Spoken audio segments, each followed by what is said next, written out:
NASA's tiny BurstCube mission launches to study cosmic blasts. Let's talk about today's news in the migration world. To get all updates, make sure you subscribe and hit the notification bell. NASA's BurstCube, a shoebox-sized satellite designed to study the universe's most powerful explosions, is on its way to the International Space Station.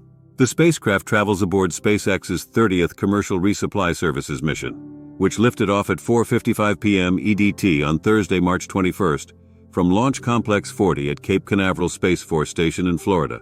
After arriving at the station, BurstCube will be unpacked and later released into orbit, where it will detect, locate, and study short gamma-ray bursts, brief flashes of high-energy light. BurstCube may be small, but in addition to investigating these extreme events, it's testing new technology and providing important experience for early career astronomers and aerospace engineers, said Jeremy Perkins, BurstCube's principal investigator at NASA's Goddard Space Flight Center in Greenbelt, Maryland. Short gamma-ray bursts usually occur after the collisions of neutron stars, the superdense remnants of massive stars that exploded in supernova.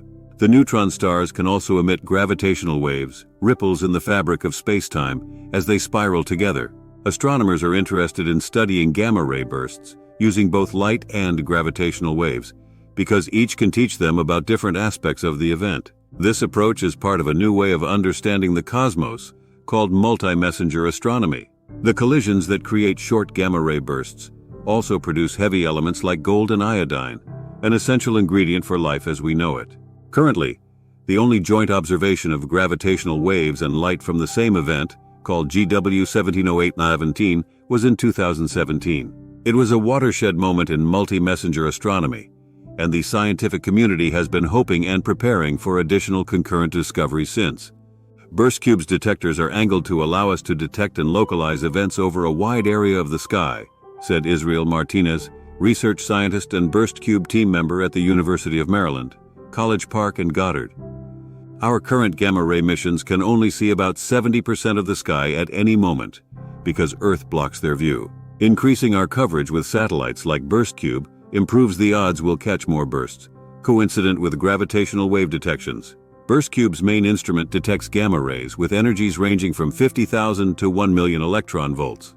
For comparison, visible light ranges between 2 and 3 electron volts. When a gamma ray enters one of BurstCube's 4 detectors, it encounters a cesium iodide layer called a scintillator, which converts it into visible light.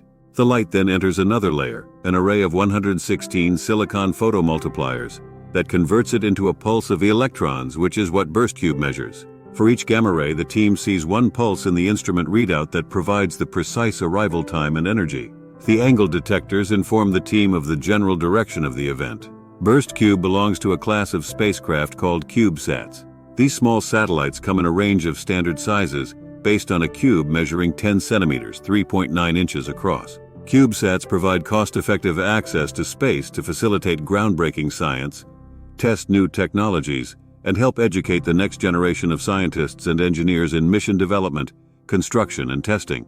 We were able to order many of BurstCube's parts, like solar panels and other off-the-shelf components, which are becoming standardized for CubeSats, said Julie Cox, a BurstCube mechanical engineer at Goddard.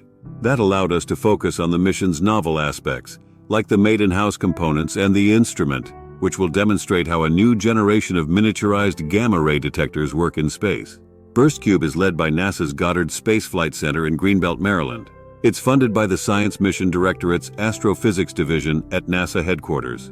The BurstCube collaboration includes the University of Alabama in Huntsville, the University of Maryland College Park, the University of the Virgin Islands, the University's Space Research Association in Washington, the Naval Research Laboratory in Washington, and NASA's Marshall Space Flight Center in Huntsville.